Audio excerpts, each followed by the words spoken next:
بسم اللہ الرحمن الرحیم۔ السلام علیکم ورحمۃ اللہ وبرکاتہ۔ سورۃ العلق ترجمہ۔ بسم اللہ الرحمن الرحیم۔ اقرأ بسم ربک الذی خلق۔ پڑھو اپنے پروردگار کا نام لے کر جس نے سب کچھ پیدا کیا۔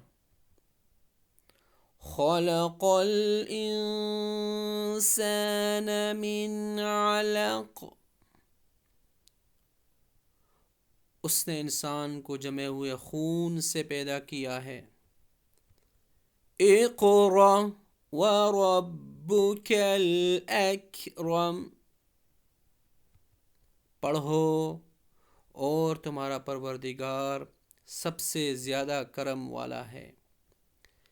الذی علم بالقلم۔ جس نے قلم سے تعلیم دی۔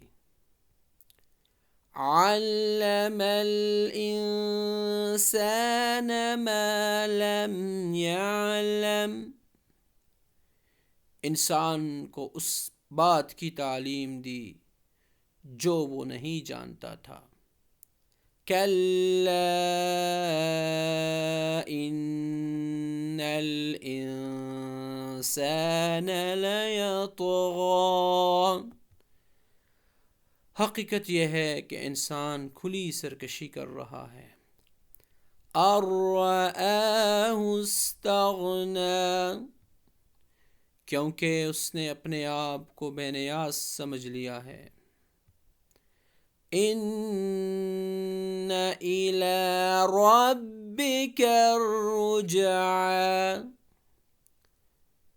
سچ تو یہ ہے کہ تمہارے پروردگار ہی کی طرف سب کو لوٹنا ہے۔ ارأیت الذی ینہی عبدا اذا صلی۔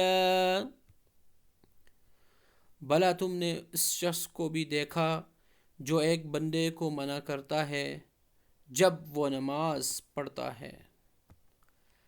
ارأیت ان کان علی الہدی۔ بھلا بتلاؤ کہ اگر وہ نماز پڑھنے والا ہدایت پر ہو۔ او امر بالتقوی۔ یا تقوی کا حکم دیتا ہے، یا تقوی کا حکم دیتا ہو تو کیا اسے روکنا گمراہی نہیں؟ ارأیت ان کذب وتولی۔ بھلا بتلاؤ کہ اگر وہ روکنے والا حق کو جھٹلاتا ہو اور منہ موڑتا ہو۔ الم یعلم بان اللہ یری۔ کیا اسے یہ معلوم نہیں کہ اللہ دیکھ رہا ہے؟ کلا لئن لم ینتہ لنسفعا بالناصیہ۔ خبردار اگر وہ باز نہ آیا تو ہم اسے پیشانی کے بال پکڑ کر گھسیٹیں گے۔ ناصیۃ کاذبۃ خاطئہ۔ اس پیشانی کے بال جو جھوٹی ہے، گنہگار ہے۔ فلیدع نادیہ۔ وہ بلا لے اپنی مجلس والوں کو۔ سندع الزبانیہ۔ ہم دوزخ کے فرشتوں کو بلائیں گے۔